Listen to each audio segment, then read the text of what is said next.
matindi pong pangyayari ngayon to dito at ito yung pinaabangan ng lahat. President Ferdinand Bongbong Marcos Jr. buisit na sa gentleman's agreement na ito. Sino ba talaga nagpapakalat nito? Sino ba talagang gumagawa ng kwento? Di ba mga kababayan ko, abay, hindi natin palalampasin to, tutuligsain natin to ngayon, mga kababayan ko. Let's do this mga kapatid, panoorin natin to.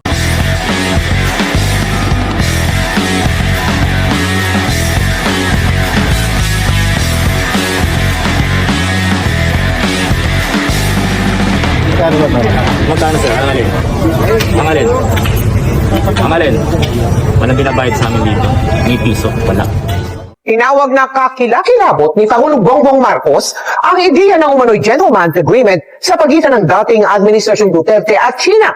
Eto, kakilakilabot. Tinawag, eto this is came from the President Ferdinand Bongbong Marcos Jr.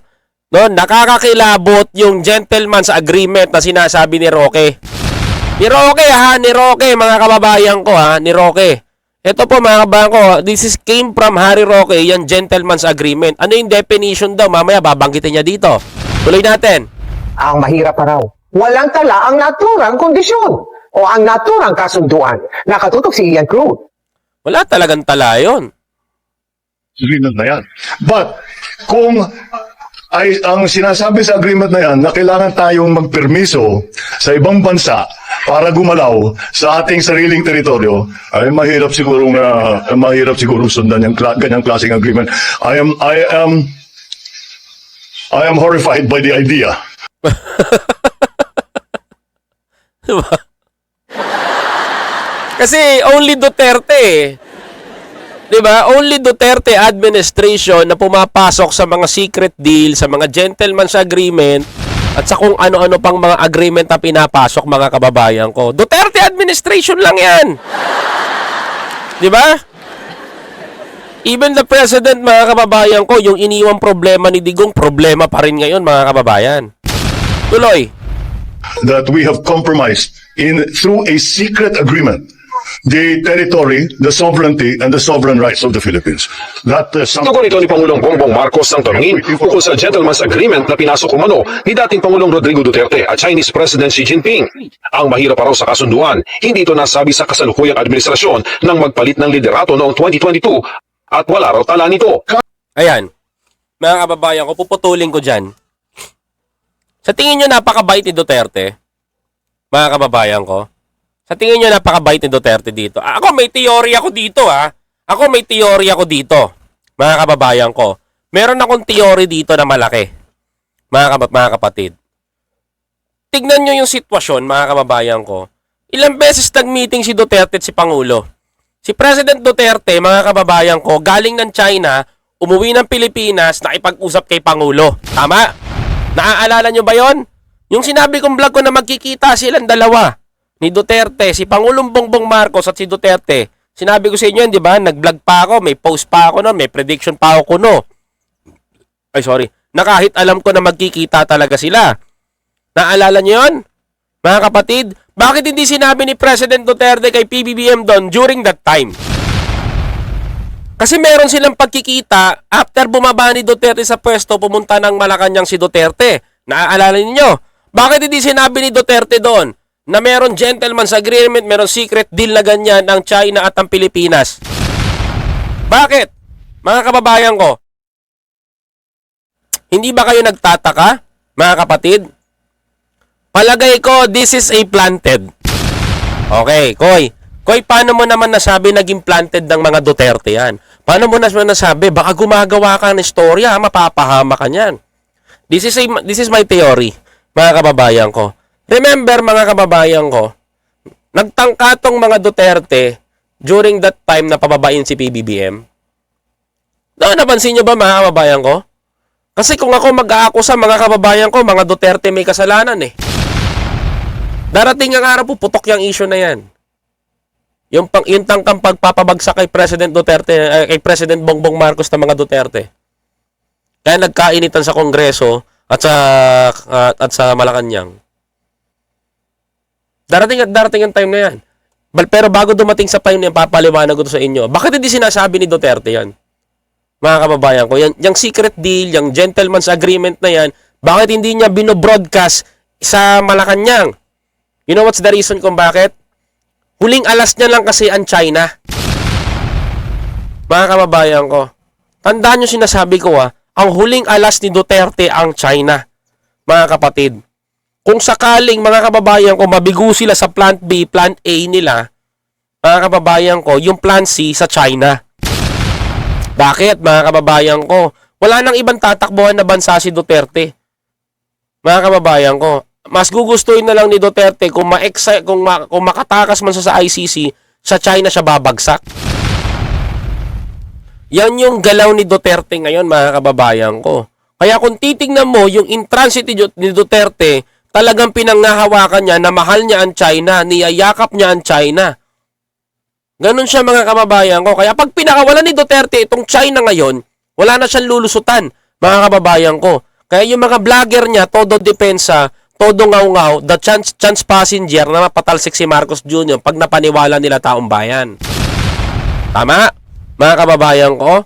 Kaya ngayon, mga kapatid, sa tingin nyo, sasabihin ba ni Duterte kay Bongbong Marcos na mayroon silang gentleman's agreement? No. Hahayaan mo na ni Duterte mag-away tayo bago sila makikialam. O hahayaan mo na nila mag-away ang taong bayan at hindi sila makikialam. Diba? Yan ang ginagawa niya eh. Yan ang nakikita natin ngayon. Ngayon, mga kababayan ko, kung mapapansin ninyo, todo depensa, todo paganda ng pangalan, yung mga content creator nila na sinasabing magaling ang ginagawa ng Duterte administration.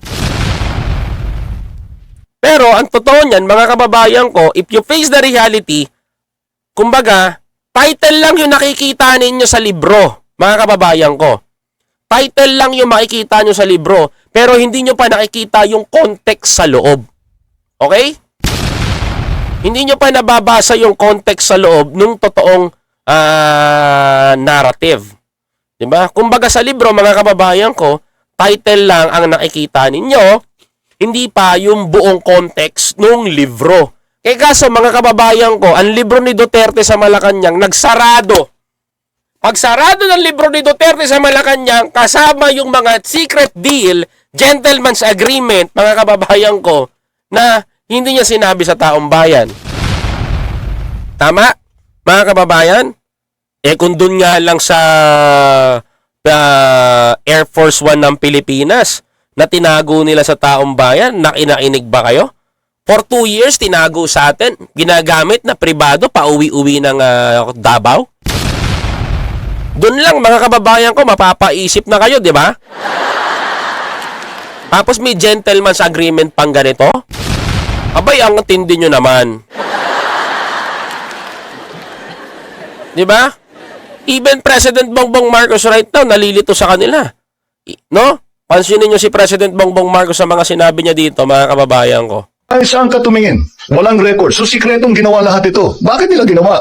Kung gagawin man nila, ba't pa nila ginawang sikreto? O, di ba, mga kababayan? Kahit nga si Pangulong Bongbong Marcos nalito eh. Hindi inalam, hindi pinaalam sa bayan, sinikreto nila to, walang naka-record. Bakit nila sinikreto? Sinikreto nila yan kasi scapegoat nila ang China. Pag nagkagipitan sa Pilipinas, sa mga katarantaduhan nila dito, sa China tatakbo yung mga yan. Even Maharlika, mga kababayan ko, kapag naipit sa US yan, China ang bagsak niyan. Sama-sama sila doon magpapalungkot muli. Di ba? O, tuloy. Nakakapagtaka nga. Kaya it's not a good situation. Totoo. Hindi talaga magiging good situation yun. Kasi imaginein mo, President Xi Jinping nakikinig ba sa Pilipinas? So special envoy natin to China? Hindi nakikinig. Bakit? Kasi nakaharang yung mga Duterte. Ito ang totoo dyan. Masakit man sabihin to sa mga Duterte. Kapag kayo tinalikuran ng China, tae na kayo. Oo. Diretsahan ko sasabihin yan. Kapag kayo tinalikuran na ng China, tae na kayo dyan. Wala na kayong silbi dyan. Yun lang ang ibig kong sabihin doon. Kaya inaalagaan na nila ang China. Kailangan wag masira. Dapat kiss the ass sila talaga. Halik sa puwet. Ganon ng mga Chekwa. Tuloy. Kaya lilinawin daw niya ito sa Chinese ambassador to the Philippines. Sino bang kausap mo? Sino ba talagang kausap mo? Anong pinag-usapan ninyo? Anong pinag-agrihan ninyo? Was this an official thing or was it a personal thing? Ano ba ito? Dahil wala kaming record. Nang Di ba? Walang record. Even si Pangulong Bongbong Marcos. Yung kita mo, President Duterte. Pinahirapan mo yung gobyerno natin ngayon. Mahilig ka kasi pumasok sa mga gentleman's agreement, mga secret deal. Tapos pag nabubukayo kayo, tapos pag nabubukayo kayo, isisisi nyo kay Trillanes. Oh, ganyan ang galawan ni Roque. 'Di ba? Pag nabukayo kayo, simpleng sagot, banat kay pag binanatan kayo, sisisi nyo kay Trillanes. Si Trillanes ang nagpamigay ng West Philippine Sea, pumunta sa China 16 times. Diba? Ganon kayo katitindi. Oh, ano ngayon ang nangyari sa mga fisherman natin? Mga kababayan ko, ano nangyari sa mga fisherman natin ngayon? Because of the gentleman's agreement ninyo after bumaba ni Duterte. Mga kababayan ko. Diba? Ano nangyari? O binobomba ng tubig, hinaharang sa sarili nating dagat. Diba?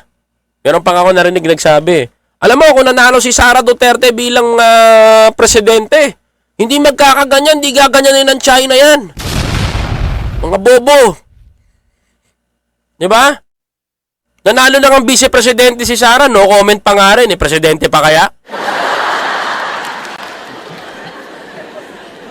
Ako sa totoo lang wag niyo ko paaandaran yung mga vlogger doon na kung nanalo daw si Sara Duterte na presidente, hindi daw gaganyanin ng China ang mga fisherman natin. Putya, ngayon pangalan vice-presidente. No comment na Presidente pa kaya gusto ninyo? Pinagloloko nyo ba kami? Nyo nga kami niloloko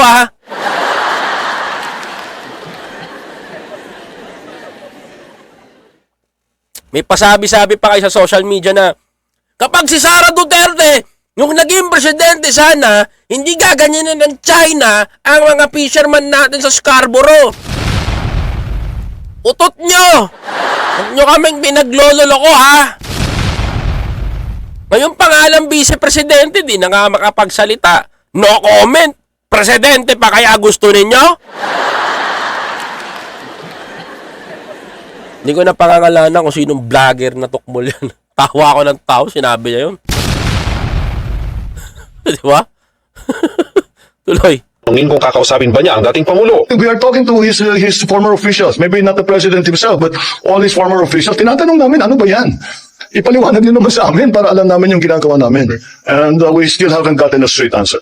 Ayon kay dating Chief Ito mga kababayan ko, even the president hindi nakikipag-usap kay dating Pangulong Duterte.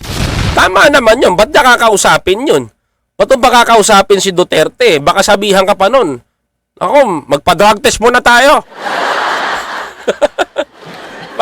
Baka mamaya gawin pambala kay President Bongbong Marcos yan pag naipag-usap pa si President kay Duterte yan. Baka sabihin pa ni PRRD, o sige, kakausapin kita, magpa-drug test muna tayo.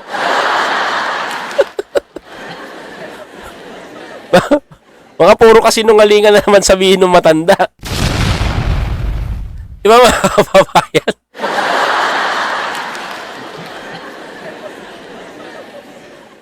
Diba? We still haven't gotten a straight answer.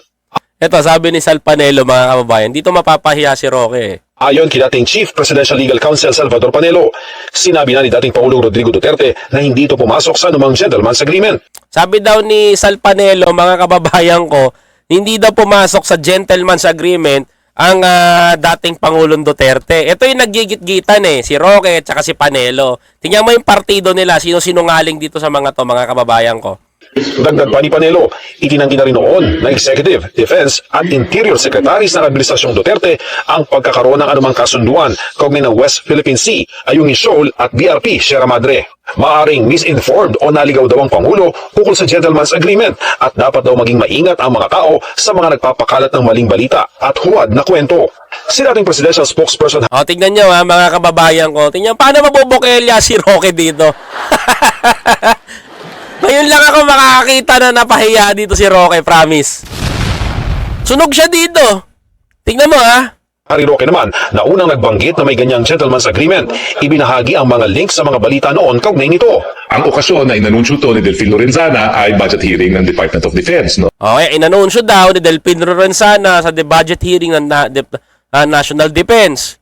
At sinabi nga niya At sinabi daw niya, na pero ang ginamit niyang salita ay modus vivendi. modus vivendi. Ang definition Ang definition daw nun, ng modus vivendi ay isang kasunduan habang hindi pa nalulutas yung sigalot. No? meron bang sinabing gentleman's agreement doon? Ayan! Ito, malinaw mga kababayan ko. Meron bang sinabing gentleman's agreement doon? Ang hilig mo kasi gumawa ng kwento eh. Fake news peddler ka talaga eh. Diba? Ngayon, nalalaman nyo. Kuya ko, inaina sa CPBBM sa kakasuhan niya gentleman's agreement. Ito kasi nagpalala talaga lahat. Diba, kita mo, sa kanya nagumpisa ang pagsunog kay PRRD ng taong bayan. Tuloy. Ay respetuhin na ang status quo sa West Philippine Sea. So yan yung tinawag kong gentleman's agreement dahil hindi naman nakasulat ito. Dagdag niya, Kita mo? At least umamin ka ngayon, Roque. 'Di ba? Walang sinabi si PRRD din gentleman's agreement. Nanggaling sa bibig mo ang gentleman's agreement talaga. Ngayon hindi ko kinakampiyan si PRRD ha. Kasi ito yung totoo. Dapat na sinasabi natin yung totoo dito. The question, mga kababayan ko, ano yung pinasok nyong meron pa rin kayong pinasok na secret deal. So, hindi na to gentleman's agreement na gawa-gawa ni Harry Roque. Secret deal. Ang meron dito, mga kababayan ko. Literally, right now, ang sinasabi ni Roque dito, mga kababayan ko, is secret deal. Ano yung secret deal? Ito, Yung sigalot. No? Ay ang okasyon na inanunsyo to ni Delfin Lorenzana ay budget hearing ng Department of Defense. No? At sinabi nga niya na pero ang ginamit niyang salita ay modus vivendi. modus vivendi. Ang definition ng modus vivendi ay isang kasunduan habang hindi pa nalulutas yung sigalot. No? Isang kasunduan talaga, sa makatuwid, may pinasok pa rin kayong isang kasunduan. Ngayon, ang pinapaliwanag ni Roque, mga kababayan ko, na meron pa rin pinasok na isang kasunduan ang Duterte administration na hindi written pa rin. Maliwanag na sa amin yan, Roque, na gumagawa ka ng kwento dahil sa gentleman's agreement. So yung gentleman's agreement, gawa-gawa mo lang talaga. Galing magsinungaling, di ba? Napahamak mo yung matandang Duterte sa'yo. Lupit! Sana all. Di ba? Tuloy. Ay respetuhin na ang status quo sa West Philippine Sea. So yan yung tinawag kong gentleman's agreement dahil hindi naman nakasulat ito. dagdag niya, maaari namang baguhin ang polisiya ng kasalukuyang Pangulo bilang chief architect ng foreign policy. What? Maaaring baguhin? Bakit? Anong gagawin ni President Bongbong Marcos? Gagawin niya rin yung ginawa ni PRRD na humalik sa puwet ng China? I think hindi gagawin ni President Bongbong Marcos yan. Sorry to say this mga kababayan ko, no? Please pardon me kung may mali man ako sa sinasabi ko. Over the President dead body, hindi gagawin na humalik sa China si President Bongbong Marcos para magmakaawa. No. Mga kababayan ko, kasi tinatayo na ni President Bongbong Marcos yung dignity natin as a Pilipino eh. As a Philippine nation, as a Philippines, mga kababayan ko, bilang isang Pilipino sa buong mundo, tinatayo na ni PBBM yun. Tas hahalik pag ang gusto nyo pang mangyari, hahalik pa tayo sa puwet ng mga tsekwa. Para lamang dyan, mga kababayan ko, dapat gawin natin yung dapat nararapat. Yung ginagawa ni PBBM ngayon, pinalalakas niya yung bansa natin. Yan ang hindi nagawa ng Duterte administration, di ba? Who's the weak leader right now? Shoutout kay Ma'am Percy Castillo. Hello. Thumbs up dan. Maraming salamat po. Sinisika pa ng GMA Integrated News sa makuha ang panig ni dating Pangulong Rodrigo Duterte ukol sa issue. Para sa GMA Integrated News, Ian Cruz nakatutok, 24 oras. Di ba? Mga kababayan ko, ano masasabi nyo dito? Kayo, bilang isang Pilipino, ano masasabi nyo dito? Oo, ngayon napatunayan natin from his mouth, from the Roque's mouth, mga kababayan ko, narinig natin, no? Narinig ninyo na yung gentleman's agreement, inaako niya na, mga kababayan ko. Pero kahit sabihin mo pang meron gentleman o walang gentleman's agreement, mga kababayan ko, meron pa rin kayong sikretong pinasok na kasunduan between the China and Philippines na hindi written. Kahit na anong gawin nyo, kahit na anong salita nyo, kahit na anong lusot nyo dyan, meron pa rin kayong pinasok na kasunduan na hindi naka-written. Even President Bongbong Marcos, tinatanong kayo, nahihirapan ng gobyerno natin sa pinapasok ninyo. Kasi ang claim ng China, merong kasunduan ng Pilipinas at ang China. Oh, merong secret deal. Kung sabihin na natin merong sabihin na natin na meron na kasunduan na hindi pinaalam sa taong bayan. 'Di ba? Ngayon yung nalalaman ngayon yung nakikita, ngayon yung naririnig. O, 'di ba mga kababayan ko? Ngayon, sino ngayon ang totoong nagbe-betray sa Pilipinas at nagsisinungaling? Oh, naninindigan si PBBM para sa atin, para hindi para di para sa China, 'di ba? Totoo 'yun, Ramil. 'Di ba? Mga kababayan ko, naninindigan yung pangulo natin for the Filipino people. 'Di ba? O ngayon, nakita nyo kung gaano kawalang kwenta yung Duterte administration. Sabi ko sa inyo ako bilib ako dati dyan sa Duterte administration na yan. Bakit? Kasi ang kala namin, ang ganda-ganda ng ginagawa, makatotohanan, talagang yung pala drama. Kumbaga sa libro, mga kababayan ko, title lang talaga ang maganda. Pero pag nabasa mo yung loob ng libro, mga kababayan ko, makikita mo doon, wala, puro bangaw, puro singaw, puro bahaw. Diba? Brenda de la Cruz, wag kayo maniniwala kay Roque. Nakasama namin yan during the unit team. Pangit talaga ang nako. Diba? No way, Koy. Kailangan ng dignidad ng Pilipinas, lalo na ngayon. Tama na mo, Jackie Duque. Totoo yan. Even President Bongbong Marcos ngayon, mas pinalalakas niya yung ating sandatahan lakas . Unlike sa Duterte administration, ang layo ng galaw nila. Bakit ko nasabi, mga kababayan ko, ba't ganun ang komento ko, ba't ganyan ang reaction ko? Alam nyo kung bakit? Kasi nakita ko yung difference ng Duterte administration sa Marcos administration. Marcos administration, mas maraming solusyon ang gagawin na gusto niyang gawin. Ang Duterte administration, mas maraming publicity, mas maraming drama, mas madaming paawa effect. Ito sa akin na nanggagaling to mga kababayan ko. That's my opinion. Yun yung nakikita ko sa kanya. Bakit ako nagsasabing ganito, di ba? Mga kapatid, kung totoo lang naman yung sinasabi natin, hindi tayo nagsisinungaling dito.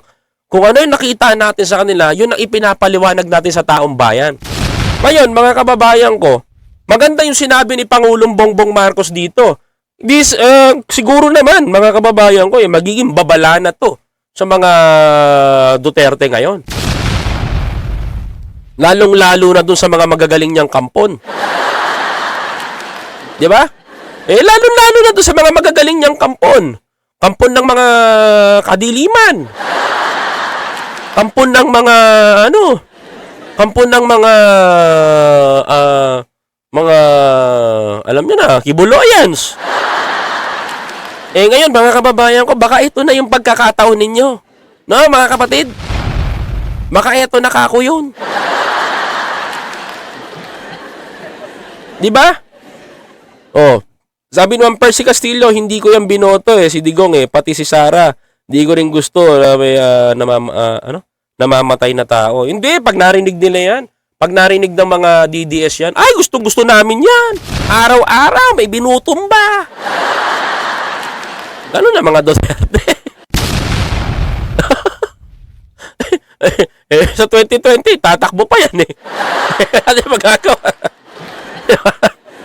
Kaya nga maging ibang bansa na lang ako Pag nanalo yan, ako, Diyos ko, pangit ang Pilipinas.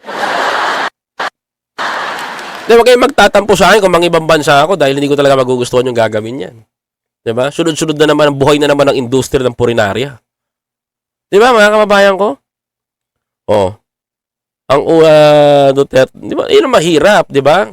Ngayon, maganda yung sinabi ni President Bongbong Marcos, mga kababayan ko. Because, naplansya na dun lahat yung dapat niyang gusto sabihin.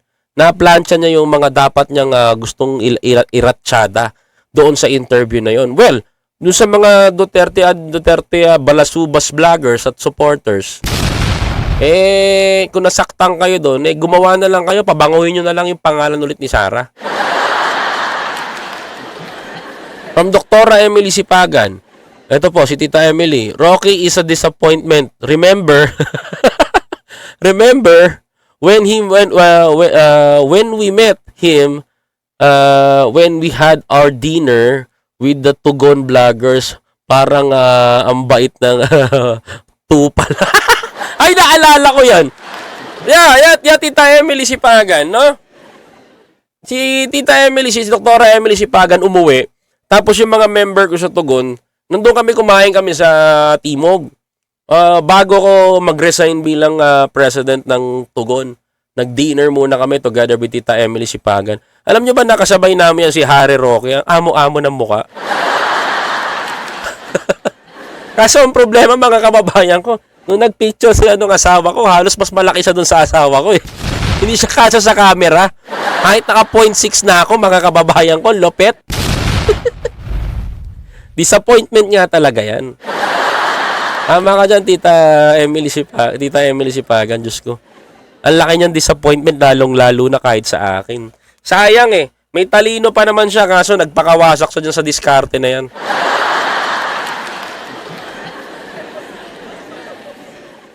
Pero anyway, mga kababayan ko, no? Kung yan ba na makikita natin sa kanila, yan ang nakikita natin ngayon sa kanila, basta tayo mga kababayan ko, ang nais lang natin gustong malaman ninyo, ayusin natin yung dapat nating ayusin sa bansa. Suportahan na lang natin yung gobyerno, mga kababayan ko. At gusto ko lang pong ipaalam sa inyo na mas maganda po ang direksyon ng Marcos administration sa panahon na to kaysa sa panahon ng mga digong nyo. Ha? No? Saan kayo makakita, no? Pinagmamalaki nyo, yung digong nyo? Kahit balik ta rin yung gentleman's agreement, meron pa rin kayong secret deal na pinasok ngayon. Kaya wag na wag nyong isisisi sa Marcos administration kung ba't binobomba ng tubig, pinapalayas yung mga fisherman natin, walang nagagawa ang gobyerno nang dahil dyan sa pinasok ng digong nyo. Ha? Tama ako? Mga kababayan ko? Nagapandol-pandol lang ako eh. Nagapandol-pandol lang ako. Diba? Alam mo, Marcos, First Lady Lisa, ayaw ko na sanang magsalita. Dahil napilitan ako eh. Diba? May pasadanda tayong adik. Putris ka. Ikaw ang totoo ng benta ng Pilipinas. My God, I'm very disappointed to you. Ba? Ulitin nyo pa. Para masaya.